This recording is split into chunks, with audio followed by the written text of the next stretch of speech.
تو سیدنا عثمان غنی رضی اللہ تعالیٰ عنہ کو شہادت کی خبر تو حضور نے زندگی میں دے دی تھی۔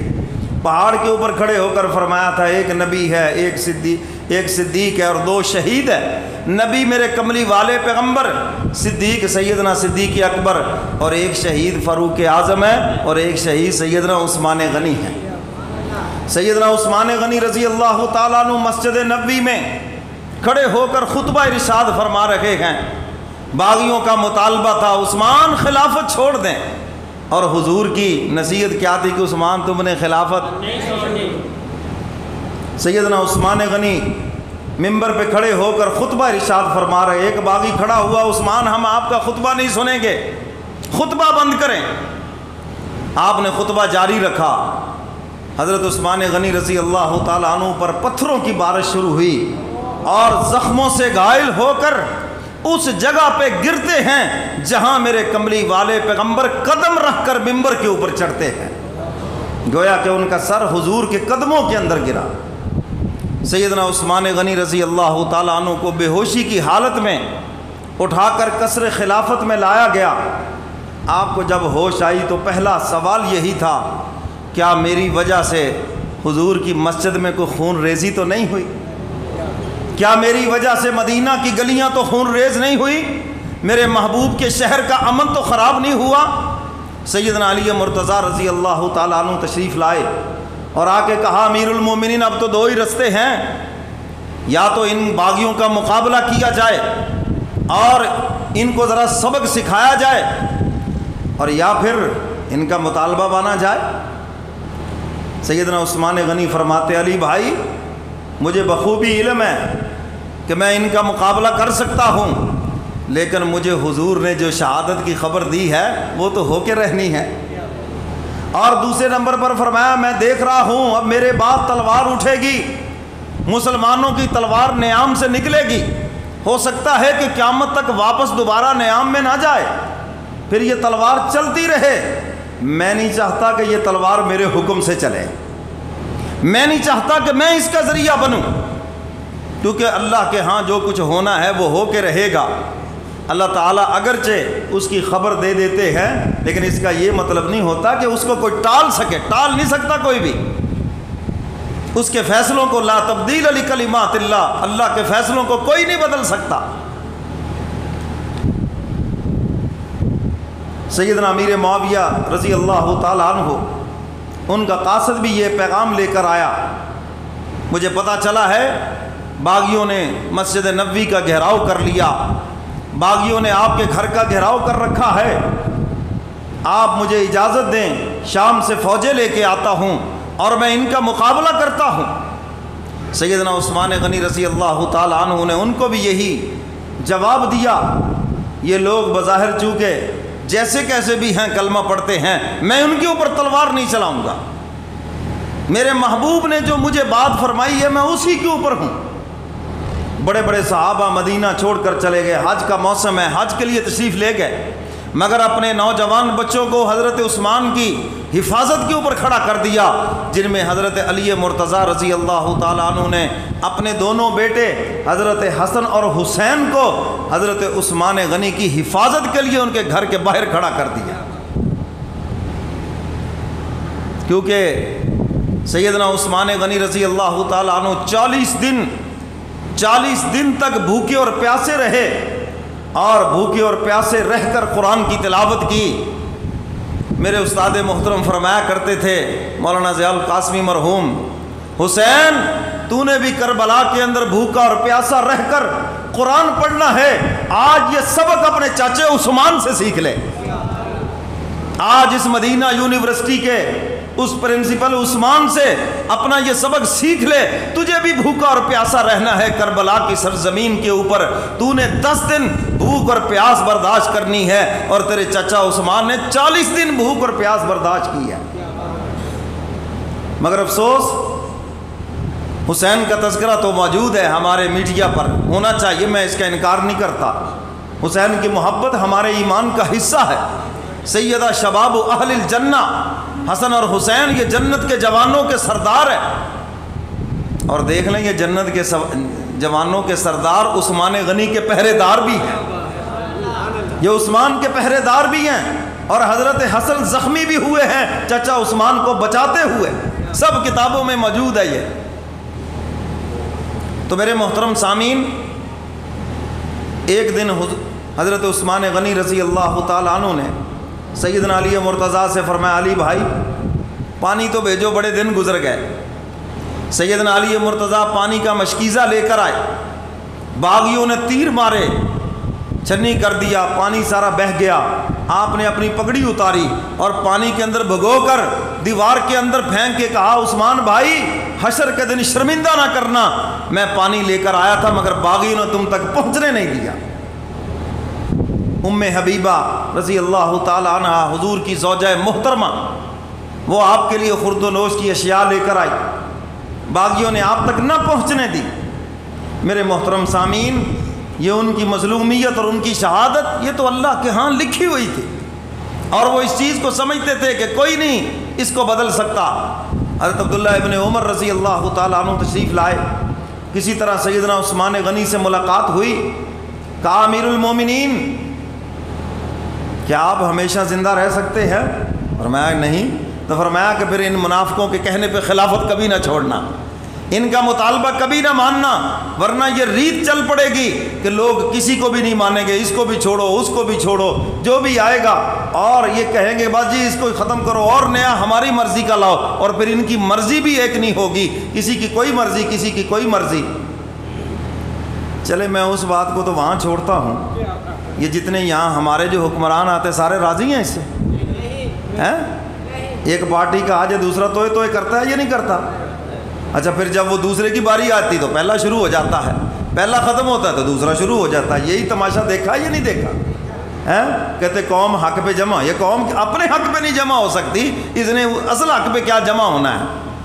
تو میرے محترم سامعین، عبداللہ ابن عمر یہی عرض کر رہے امیر المومنین آپ نے کبھی بھی ان کا مطالبہ نہیں ماننا، ورنہ یہ کسی بھی مسلمان خلیفہ کو یہ حکومت نہیں کرنے دیں گے، یہ چلنے نہیں دیں گے سلسلہ۔ اور سیدنا عثمان غنی رضی اللہ تعالیٰ عنہ فرماتے ہیں کہ میں اسی کے اوپر کاربند ہوں، صحابہ کی طرف سے باتیں آ رہی ہیں، سیدنا علی مرتضیٰ بھی آ رہے ہیں کہ آپ ہمیں اجازت دیں۔ فرمایا نہیں، اپنے محبوب کے شہر کی گلیوں کو خون ریز نہیں کرنا چاہتا۔ کیا عشق و محبت ہے، اس راز کو تو کوئی سمجھ بھی نہیں سکتا کہ اپنے نبی سے کس قدر محبت ہے، اپنے نبی کے شہر سے کس قدر محبت ہے۔ میں اور آپ بھی حج اور عمرے کے لیے جاتے ہیں، اللہ سب کو لے جائے۔ آمین۔ وہاں پر تھوڑی سی تکلیف پہنچے، کوئی عربیوں کو گالیاں دیتا ہے، کوئی معلم کو گالیاں دیتا ہے، کوئی کس کو گالیاں دیتا ہے۔ یہ دیکھو جسم زخمی ہے، یہ دیکھو جس نے اپنے آپ کو شہید کروانا تو قبول کر لیا لیکن مدینے کی گلیوں کو خون ریز نہیں ہونے دیا۔ ایک حاجی صاحب حج کے لیے گئے، بیگم نے کہا کہ دہی لے کر آؤ، مدینہ کے بازار میں گئے تو دہی لے کر آئے، اور جب دہی کھانے لگے کہنے لگے دہی کھٹی ہے، مدینے کی دہی کھٹی ہے۔ سو گئے، خواب میں حضور علیہ الصلوۃ والسلام ملے، فرمایا اٹھو ابھی میرے شہر سے نکل جاؤ اور اس شہر میں چلے جاؤ جہاں تمہیں میٹھی دہی ملتی ہو۔ جو اپنے شہر کی دہی کو کھٹا کہلوانا پسند نہ کرے، اپنے یاروں کو برا بھلا کہلوانا کیسے پسند کرے گا؟ وہ اپنے شہر کو برا بھلا کہلوانا اور اپنے شہر والوں کو برا بھلا کہلوانا وہ کیسے پسند کرے گا؟ تو اس لیے حج عمرے کے لیے جاؤ، کوئی تکلیف پہنچے تو ان کی برائی نہ کرنا، کوئی نفرت کا اظہار نہ کرنا، ڈر ہے کہیں خدا کے دربار سے ہمیشہ کے لیے رد نہ کر دیا جاؤ اور پھر تمہیں کبھی حج اور عمرے کی توفیق ہی نہ ملے۔ کبھی بھی ایسا نہ کرنا۔ اگر کوئی ایسی بات ہو گئی تو اللہ سے رو رو کے توبہ کرے، معافی مانگے اس سے۔ اور حج اور عمرے کے موقع پر ایسے میچ تھوڑی سی ہوتی ہے، قرآن پاک میں فرمایا فلا رفث ولا فسوق ولا جدال فی الحج۔ حق تعالیٰ فرماتے ہیں جب حج کے لیے جاؤ، عمرے کے لیے جاؤ تو لڑائی جھگڑا نہ کرنا۔ کیا نہ کرنا؟ اور گالم گلوچ بھی نہ کرنا، کیونکہ ایسے مواقع پیش آئیں گے وہاں پر تمہارے ایمان کا امتحان ہے۔ تو اس لیے فرمایا کہ گالم گلوچ بھی نہ کرنا اور وہاں پر لڑائی جھگڑا بھی، اور کیا کرنا ہے؟ صبر کرنا ہے، صبر۔ ہمیں صبر کا حکم دیا ہے۔ اسلام کے اندر ماتم نہیں، صبر ہے، صبر کا ہمیں حکم دیا، بے صبری کا حکم نہیں دیا۔ تو سیدنا عثمان غنی رضی اللہ تعالیٰ عنہ یہی فرما رہے ہیں کہ مجھے میرے نبی نے صبر کا حکم دیا ہے، جو میرے پیغمبر کی تعلیمات ہے میں نے اسی کے اوپر عمل کرنا ہے۔ عثمان غنی کے گھر کا محاصرہ اور مدینے کی گلیوں میں اعلان ہو رہا ہے، آج کے بعد عثمان غنی کو مسجد نبوی میں خطبہ دینے کی اجازت نہیں، نماز پڑھانے کی اجازت نہیں، جمعہ پڑھانے کی اجازت نہیں، آج کے بعد عثمان غنی کے اوپر کھانا پینا بند ہے۔ کس کنویں کا پانی؟ جو کنواں عثمان غنی نے خود خرید کر مدینہ والوں کے لیے وقف کیا۔ کس مسجد نبوی میں داخلہ بند ہے جس کی زمین کا ایک حصہ عثمان غنی نے اپنے پیسوں سے خرید کر وقف کیا ہے، اور عثمان غنی کا ثواب آج بھی چل رہا ہے؟ چل رہا ہے نہیں چل رہا؟ مسجد نبوی میں کوئی ایک نماز پڑھے 50,000 نمازوں کا ثواب ہے، اور عثمان غنی کا بھی ثواب 50,000 کے حساب سے ہی چل رہا ہے۔ سیدنا عثمان غنی رضی اللہ تعالیٰ عنہ پر 40 دن گزر گئے، ایسے 40 دن۔ 40واں دن جمعہ کا دن ہے اور آپ روزے سے ہیں۔ حضرت عثمان غنی رضی اللہ تعالیٰ عنہ کو خواب میں حضور کی زیارت ہوئی۔ حضور علیہ الصلاۃ والسلام نے فرمایا، سیدنا صدیق اکبر بھی ساتھ ہے، حضور نے فرمایا عثمان روزہ تو یہاں رکھا ہے، افطاری ہمارے ساتھ آ کر کرنا، ہمارے دسترخوان پہ کرنا۔ گویا کہ بشارت مل گئی کہ شہادت آج ہو جائے گی۔ سیدنا عثمان غنی نے اپنی اہلیہ سے فرمایا، آج میرا آخری دن ہے، میں چاہتا ہوں ذرا باغیوں سے بات تو کروں، مجھے میرا نیا لباس دو، نیا کرتا پہنا، اور آپ نے پہلے دن شلوار پہنی، آپ تہ بند پہنا کرتے تھے، پہن کر اپنے مکان کی چھت کے اوپر چڑھ کے خطبہ ارشاد فرما رہے ہیں۔ آپ نے خطیب دیکھے، کوئی ممبر پہ بیٹھ کے تقریر کرتا ہے، کوئی کرسی پہ بیٹھ کے تقریر کرتا ہے، کوئی کھڑا ہو کے تقریر کرتا ہے۔ آؤ آج آپ کو ایسا مظلوم خطیب بھی دکھاؤں جو اپنے مکان کی چھت پہ کھڑے ہو کے تقریر کر رہا ہے۔ سیدنا عثمان غنی رضی اللہ تعالیٰ عنہ نے باغیوں کو مخاطب کیا، فرمایا تم مجھے کیوں قتل کرنا چاہتے ہو؟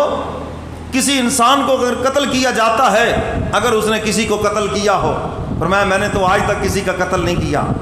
کسی انسان کو قتل کیا جاتا ہے، اگر اس نے زنا کیا ہو اس کو سنگسار کیا جاتا ہے، فرمایا اسلام سے قبل زمانے جہلیت میں بھی میں نے زنا نہیں کیا۔ حضور کے یار ایسے پاک صاف ہیں، حضور بھی پاک ہیں، حضور کے یار بھی پاک ہیں، حضور کا بستر بھی پاک ہے، حضور کی ازواج مطہرات بھی پاک ہیں، اور اللہ نے پلیتوں کو تو حضور کے قریب بھی نہیں آنے دیا۔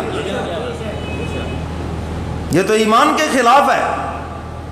آج آپ کا داماد عزت والا، آپ کا داماد جناب ہر لحاظ سے بہتر، آپ تعریفیں کرتے نہیں تھکتے، اور جب بات آئی حضور کے داماد کی زبان کیوں گنگ ہو گئی ہے؟ حضور کا دوہرا داماد سیدنا عثمان غنی رضی اللہ تعالیٰ عنہ، سیدنا علی مرتضیٰ رضی اللہ تعالیٰ عنہ، ایسے تو کوئی انسان دھرتی پر ہی نہیں جن کو حضور نے اپنی بیٹیوں کے لیے منتخب کیا۔ ان کی شرافت کا اور ان کے تقویٰ کا تو کوئی مقابلہ ہی نہیں کر سکتا۔ تو سیدنا عثمان غنی اپنے مکان کی چھت کے اوپر کھڑے ہو کر باغیوں سے مخاطب ہے، اور وہ باغی سن رہے ہیں آپ کی باتیں، جواب دے رہے ہیں۔ فرمایا میں نے تو کوئی زنا نہیں کیا۔ کہنے لگے عثمان ہم یہ سب جانتے ہیں، مگر ہمارا ایک ہی مطالبہ ہے کہ خلافت چھوڑو۔ فرمایا تمہارا مطالبہ ہے خلافت چھوڑو، میرے نبی کا حکم ہے کہ نہیں چھوڑنا۔ فرمایا جان تو دے دوں گا، اپنے نبی کا حکم پورا کروں گا، اور کروں گا بھی صبر اور شکر سے۔ اپنی حفاظت کے لیے میں خون نہیں بہاؤں گا، عثمان اکیلا جان دے دے گا، لیکن فرمایا میں اپنی وجہ سے مدینہ کی گلیاں خون ریز نہیں ہونے دوں گا۔ پھر آپ پوچھتے ہیں تم نے میرے اوپر پانی بند کیا ہے، تمہیں پتہ ہے یہ کنواں کس کی ملکیت تھا؟ کس نے خرید کر مسلمانوں کے لیے وقف کیا؟ کہنے لگے عثمان ہم جانتے ہیں، یہ کنواں تو آپ نے خرید کر وقف کیا، میں شرم نہیں آتی پھر میرے اوپر میرے وقف کیے ہوئے کنویں کا پانی بند کرتے ہو؟ فرمایا تم نے میرا مسجد نبوی میں داخلہ بند کیا، تم نہیں جانتے کہ یہ مسجد کی زمین کس نے خرید کے وقف کی ہے؟ کہنے لگے عثمان ہم جانتے ہیں کہ یہ زمین آپ نے خرید کے وقف کی ہے، لیکن ہمارا مطالبہ ہے خلافت چھوڑو۔ فرمایا خلافت تم نے نہیں مجھے دی، خلافت تو رب نے دی ہے، یا اس کے محبوب کا خلیفہ ہوں، تمہارے کہنے پہ نہیں چھوڑوں گا۔ باغیوں کے ساتھ آپ کا مکالمہ، اور آپ نے کیا کہتے ہیں وہ دانت کٹے کر دیے، لاجواب کر دیا، جواب کسی بات کا نہیں، بس ایک ہی بات ہے جی، بس آپ خلافت چھوڑیں، میں تمہارے کہنے پر تو نہیں چھوڑوں گا۔ آپ اپنی چھت سے نیچے تشریف لائے اور اپنی بیوی سیدہ نائلہ سے فرمایا مجھے حضور نے بشارت دے دی ہے اور مجھے یقین ہے کہ آج میری شہادت ہو جائے گی۔ انہوں نے کہا امیر المومنین ایسا کبھی نہیں ہوگا۔ سیدنا علی مرتضیٰ رضی اللہ تعالیٰ عنہ جمعہ سے قبل آپ کے پاس تشریف لائے۔ امیر المومنین کیا حکم ہے؟ فرمایا بات سنو، مجھے خواب میں حضور کی زیارت ہوئی ہے۔ اب وہ بات بتا رہے ہیں، فرمایا مجھے خواب میں زیارت ہو گئی، حضور نے فرمایا عثمان روزہ رکھا دنیا میں ہے، تمہاری افطاری کا انتظام جنت میں ہو چکا ہے۔ تو فرمایا میں تو اس کے لیے تیار ہوں۔ سیدنا علی مرتضیٰ کی آنکھوں میں آنسو آ گئے۔ امیر المومنین آپ یہ کیسی بات کر رہے ہیں؟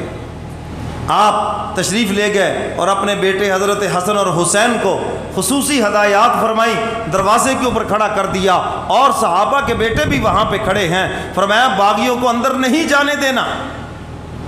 سیدنا عثمان غنی رضی اللہ تعالیٰ عنہ عصر کی نماز پڑھ کر ذہنی طور پر جیسے انسان مکمل تیار ہوتا ہے، یہ ایک خدا کی طرف سے اشارہ بھی ہوتا ہے۔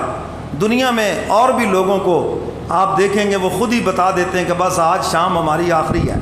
کبھی کبھی ایسے ہوتا ہے، اللہ ان کی زبان سے جاری کروا دیتے ہیں، لیکن وہ اللہ کے فیصلے کو بدل نہیں سکتے، اس کو ٹال نہیں سکتے، وہ اپنے وقت پہ سب ہونا ہے۔ سیدنا عثمان غنی رضی اللہ تعالیٰ عنہ عصر کی نماز پڑھی، اور نماز پڑھنے کے بعد قرآن کی تلاوت میں مشغول ہو گئے۔ جامع آیات القرآن ہیں، قرآن کی آیات کو آپ نے جمع کیا، یہ آپ کی شان ہے، اور قرآن سے اس قدر محبت ہے کہ آخری وقت قرآن کی تلاوت میں مشغول ہو گئے۔ پہلے پارے کی تلاوت شروع کر دی۔ کسی نے پوچھا تھا عثمان جب پیاس کی شدت تڑپاتی ہے تو کیا کرتے ہو؟ فرمایا قرآن کی تلاوت کرتا ہوں اور اس تلاوت کی برکت سے شدت ختم ہو جاتی ہے، اور میں کہا کرتا ہوں رمضان کے روزے رکھ کر آپ قرآن کی تلاوت کریں، انشاءاللہ آپ کو روزہ نہیں لگے گا، اور آپ کو پتہ چل جائے گا کہ قرآن کی تلاوت سے بھوک اور پیاس کی شدت جو ہے وہ ختم ہو جاتی ہے، کیونکہ یہ روحانی خوراک ہے روح کی۔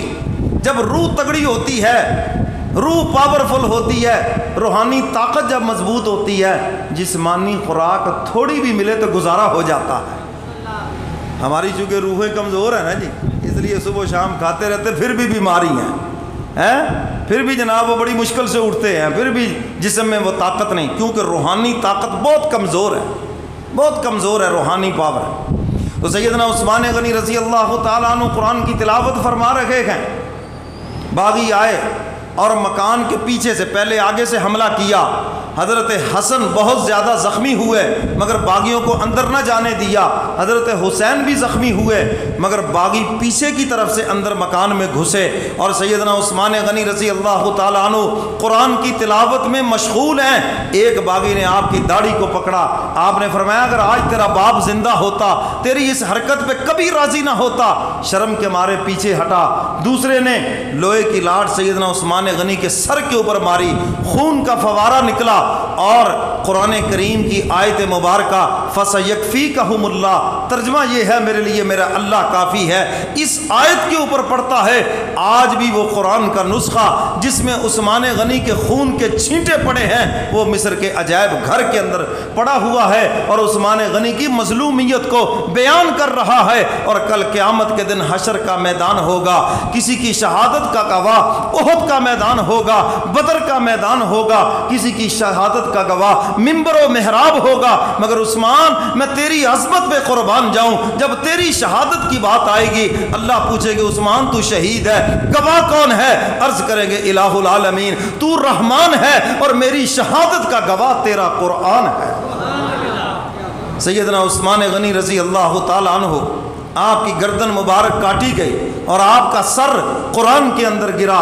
گویا کہ قرآن نے عثمان کو اور عثمان نے قرآن کو ایک دوسرے سے سینے لگا کے یاری پکی کر لی. تو سیدنا عثمان غنی رضی اللہ تعالیٰ عنہ 18 ذی الحجہ جمعہ کا دن اور عصر کی نماز کے بعد 40 دن کا بھوکا اور پیاسا روزے کے ساتھ جام شہادت نوش کیا. اور میرے کملی والے پیغمبر نے جو اپنی زبان مبارک سے فرمایا تھا میرا عثمان شہید ہے، آپ نے پہاڑ پہ کھڑے ہو کے فرمایا تھا کہ میرا عثمان شہید ہوگا. حضور کی وہ بات پوری ہو گئی اور شہادت کے اعلیٰ مرتبے کے اوپر سیدنا عثمان غنی فائز ہو گئے. مرنے کے بعد تو دشمنوں کو بھی رحم آ جاتا ہے. عثمان تو کیسا مظلوم ہے، مرنے کے بعد بھی تیری لاش بے گور و کفن پڑی ہے اور باغی یہ اعلان کر رہے ہیں عثمان کی تجہیز و تکفین کی اجازت نہیں ہے. 3 دن گزر گئے، مرنے پر تو دشمن بھی آ کے کہہ دیتے ہیں بڑا افسوس ہوا، جانی دشمن بھی خم ہو جاتے ہیں، مگر عثمان تیرے ساتھ جو بغض رکھنے والے ہیں اس دن بھی بغض اور آج کے دن تک بغض لے کے پھرتے ہیں اور اسی بغض میں مریں گے. اور اللہ کے نبی نے تو اس انسان کا جنازہ بھی نہیں پڑھایا جس کے دل کے اندر عثمان غنی کا بغض تھا. سیدنا عثمان غنی کی لاش پڑی ہے، گھر کو آگ لگا دی گئی. اللہ اکبر. سیدہ ام حبیبہ زوجہ محترمہ حضور علیہ الصلوۃ والسلام فرمانے لگی اگر آج تم نے عثمان کا جنازہ اٹھانے کی اجازت نہ دی پھر میں دوپٹہ اتار کر عثمان غنی کا جنازہ اٹھاؤں گی اور پھر میں دیکھوں گی کہ کون راستہ روکتا ہے. سیدنا علی مرتضیٰ اور چند صحابہ کرام آپ کو غسل دے کر رات کی تاریکیوں میں مدینہ کی خاموش گلیوں میں عثمان غنی کا جنازہ جا رہا ہے. اور کہا ہے نا کہنے والے نے وہ عاشق کا جنازہ ہے ذرا دھوم کے نکلے، پتہ تو چلے نا کہ عشق کی قیمت کیا ہے. وہ عاشق کا جنازہ ہے ذرا دھوم کے نکلے، وہ مدینہ کی گلیوں میں ذرا گھوم کے نکلے. سیدہ نائلہ رضی اللہ تعالیٰ عنہ آپ کی زوجہ محترمہ آپ کو بچاتے ہوئے ہاتھوں کی انگلیاں کٹ گئی تھی، جنازے کے آگے کٹی ہوئی انگلیوں کے ساتھ لمب اٹھا کے چل رہی ہے. اور جب جنازہ روضہ رسول کے قریب سے گزرتا ہے سیدہ نائلہ کی چیخ نکل گئی. عرض کرتی ہیں کملی والے پیغمبر اگر روضہ انور سے باہر آ کر دیکھ سکتے ہو تو دیکھو نا، اپنے دوہرے داماد کا حال تو دیکھو نا، اپنے دوہرے داماد کے سینے سے پتھر ہٹا سکتے ہو تو ہٹاؤ نا. آج جنازوں کے اوپر پھولوں کی پتیاں نچھاور کی جاتی ہیں. یہ مدینہ کا وہ مظلوم ہے، مظلوم مدینہ سیدنا عثمان غنی رضی اللہ تعالیٰ عنہ جن کے اوپر باغیوں نے پتھروں کی بارش کی ہے، سینے کے اوپر پتھروں کے ڈھیر لگے ہوئے ہیں. سیدہ نائلہ رو کے عرض کرتی ہیں کملی والے پیغمبر اپنے داماد کے سینے سے ذرا پتھر تو ہٹائے نا، دیکھے نا کہ آپ کے داماد کا کیا حال کیا ہے. سیدنا عثمان غنی رضی اللہ تعالیٰ عنہ کا جنازہ روضہ رسول کے قریب سے گزرتا ہے مدینہ کی گلیوں میں. اے عاشق کا جنازہ ہے ذرا دھوم کے نکلے، او مدینہ کی گلیوں میں ذرا گھوم کے نکلے. باغی اعلان کر رہے گئے ہم عثمان غنی کو حضور کے پہلو میں دفن نہیں ہونے دیں گے، ہم عثمان غنی کو جنت البقیع میں دفن نہیں ہونے دیں گے. سیدنا عثمان غنی رضی اللہ تعالیٰ عنہ کو جنت البقیع کے کنارے کے اوپر دفن کیا گیا. اور اللہ کی شان، اللہ نے جنت البقیع کو اتنا وسیع کر دیا. عثمان غنی کی قبر مبارک آج جنت البقیع کے بالکل وسط میں ہے، بالکل درمیان میں ہے سیدنا عثمان غنی رضی اللہ تعالیٰ عنہ کی قبر مبارک. میرے محترم سامعین وہ مظلوم حضور کا داماد، وہ مظلوم مدینہ سیدنا عثمان غنی رضی اللہ تعالیٰ عنہ جن کو 40 دن تک بھوکا اور پیاسا رکھا گیا اور پھر جام شہادت نوش کیا. کربلا کے اندر حضور کے نواسے کو شہید کیا گیا اور شہادت کیا ہے ایک ورثہ محمد کے گھرانے کا صلی اللہ علیہ وسلم. وہ شہادت کیا ہے ایک ورثہ محمد کے گھرانے کا. حضور کا سسر سیدنا فاروق اعظم شہید، حضور کے داماد سیدنا عثمان غنی شہید، حضور کا داماد سیدنا علی مرتضیٰ شہید، حضور کا نواسہ حضرت حسن شہید، حضور کا نواسہ حضرت حسین شہید، اور حضور علیہ السلام کے کتنے صحابہ احد میں، بدر میں، یرموک میں، احزاب میں کتنے صحابہ شہید ہوئے. اسی لیے شاعر کہتا ہے حضور کا چچا سید الشہداء جو شہیدوں کا سردار ہے حضرت حمزہ رضی اللہ تعالیٰ عنہ. وہ شہادت کیا ہے ایک ورثہ محمد کے گھرانے کا. وہ نیا عنوان ہے حق و باطل کے افسانے کا. وہ شہید عشق ہی واقف ہے اسرار محبت سے، ورنہ کس کو آتا ہے سلیقہ سر کٹانے کا. یہ شہادت تو حضور کی وراثت ہے بھائی. حضور تو خود تمنا کرتے تھے شہادت کی، اور آپ کو زہر دیا گیا، اور حضور کی وفات بھی شہادت ہے. میرے محترم سامعین، سیدنا عثمان غنی رضی اللہ تعالیٰ عنہ کا یوم شہادت اسی مناسبت سے 18 ذی الحجہ کی مناسبت سے آپ کے فضائل اور مناقب اور آپ کی شہادت کا تذکرہ کیا. نئی نسل کو پتہ چلے یہ اسلام کے محسن ہیں، یہ مسلمانوں کے محسن ہیں. ہمیں ان کی تاریخ سے واقف ہونا چاہیے، ان کی عظمتیں اور ان کی شان جو حضور علیہ الصلوۃ والسلام نے اپنی زبان مبارک سے بیان فرمائی ہیں، ہمیشہ ان کو سامنے رکھنا چاہیے.